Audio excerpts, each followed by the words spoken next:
As with all secret societies, you have levels, and if you're on the lower levels, you don't even know they're upper levels. They don't even tell you. You bump into it by accident, or someone comes along. Now, in Scottish Rite, that's something different, you know, because they know that there's a... But before then, and basically secret societies, let's go to ancient Egypt. To the ancient Egyptians, the priest would tell the serfs, the guys that tilled the land, they would say, the sun is God, okay? And so they accepted that very low-level interpretation, all physical. That's not what the priest believed. What the priest believed, there was a second level. The priest believed that, no, the physical sun is not the supreme being. It's the spirit which flows through the physical sun that is the supreme deity. However, there was another level.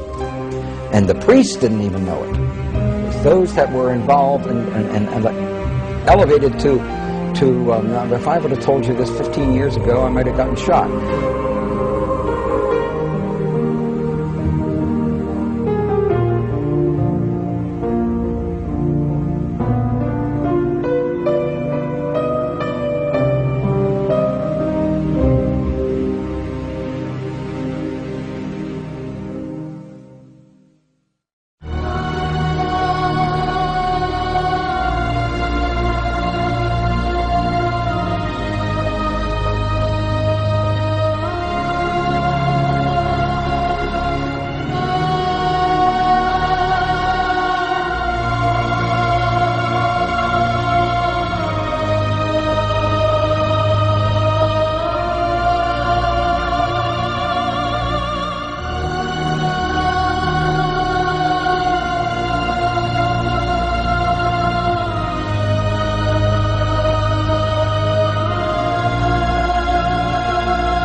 this goes back before even Lionel Chandler, that Chris Carter was at a cocktail party, and he felt very out of place, and apparently was in a tuxedo way in the corner, and the psychic came over to him and said, whatever you're working on is going to make you a ton of money.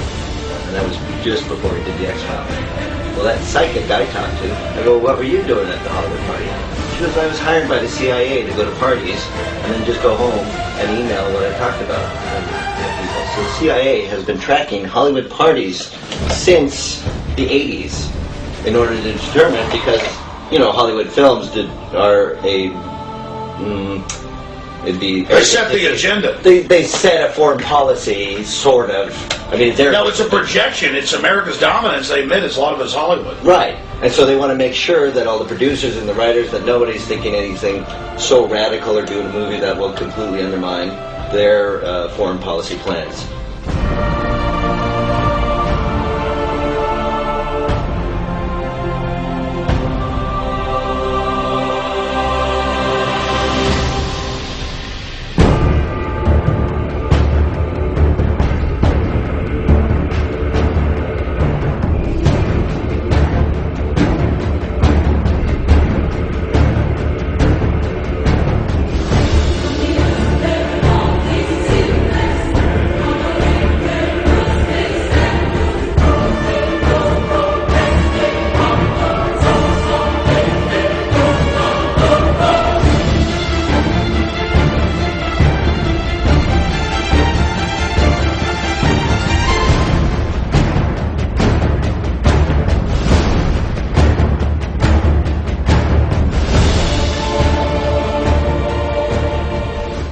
Astrology, ancient mystical star science, or man-made mumbo-jumbo.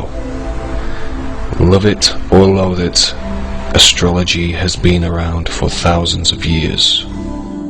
Here's an Egyptian depiction of the night sky. The Egyptians believed that the constellations were the representation of their pantheistic gods and goddesses. Astrologers focus on the area of the night sky known as the ecliptic, as seen here. The ecliptic is the apparent path of the sun as seen from the earth. Divided into the 12 major constellations that make up the ecliptic, astrologers follow the celestial bodies as they travel through it. From the ecliptic is derived the zodiac that we know today. The Egyptians believed that the heavens were imbued with the magical and mystical properties of their gods and goddesses, and they believed that they could channel their energies by reflecting the constellations in their architecture on the ground below. An example is the layout of the pyramids at Giza, which the Egyptians built to reflect the celestial grouping known as Orion's belt. It's an ancient hermetic principle called as above, so below. Astrology today has been largely relegated to the ranks of superstition, with many people glancing at their horoscopes for fun. But tabloid astrology merely focuses on the position of the sun through the ecliptic. In-depth astrology considers the influence of all the solar system's celestial bodies, following the positions of the Sun, Saturn, and even Pluto. As the celestial bodies travel through the ecliptic, the apparent path they trace as seen from the Earth, astrologers believe they form influential aspects to each other.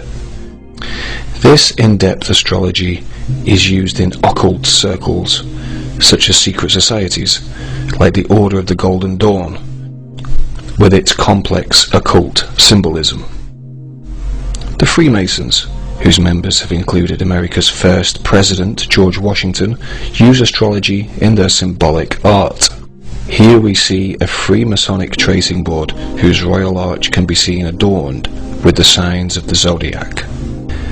On the Freemasonic apron, the all-seeing eye of Horus, an Egyptian symbol. At the George Washington Masonic Monument, we see a giant compass and square depicted, the Freemasonic symbol of their great work, is seen here also adorned with another Egyptian all-seeing eye. But what of the compass and square and its Illuminati symbolism? What can it mean? In the Divine Pymander is revealed the Hermetic maxim, as above, so below, as pictured by this tarot card of a magician with one hand up and the other hand down.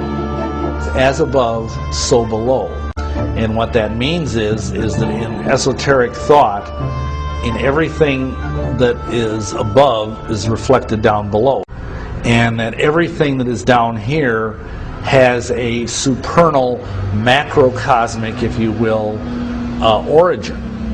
And that's one of the essential concepts in the occult. As above, so below is repeatedly symbolized in esoteric art and a variety of symbols, the most basic of which is a triangle pointing upward or above. This is accompanied by a second triangle pointing downward, below. When combined, they form a hexagram, commonly recognized as the Star of David, one of the most dominant symbols in the occult. Removing the base of the triangles, one can see the outline for the square and compass of Freemasonry.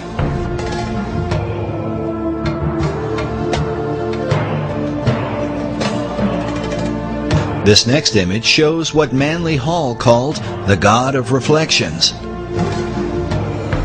He is called the Ancient One, perched over a pool of water that reflects his image.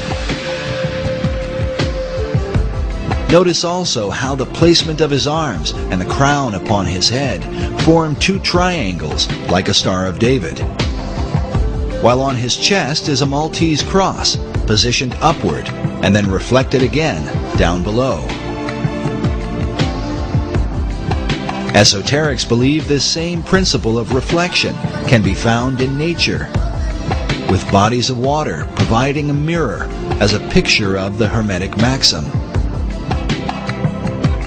With this in mind, consider the placement of the reflecting pools in our nation's capital. Before the Washington Monument, the U.S. Capitol, the Lincoln Memorial, and the Supreme Court.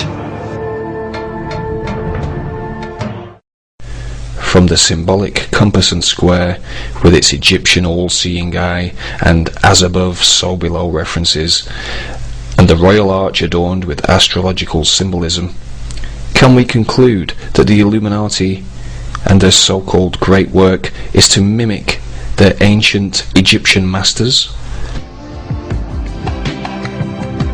As above, so below. All those individuals that were involved in any type of architecture to the ancients, that philosophy, that dictum, especially in Freemasonry, was as above, so below. What you have in the heavens should reflect, at a certain period of time, that which is on the earth. Federal Triangle was basically reflected from the stars. Washington, D.C. was built according to Hermetic principles, as above, so below. It was laid out to reflect what was going on in the stars, where you had a right-angled triangle surrounding the constellation of Virgo. The right-angled triangle surrounding Virgo is partly reflected in the layout of Federal Triangle.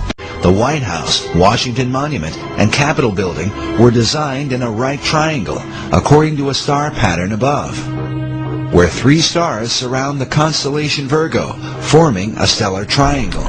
With this in mind, consider the following.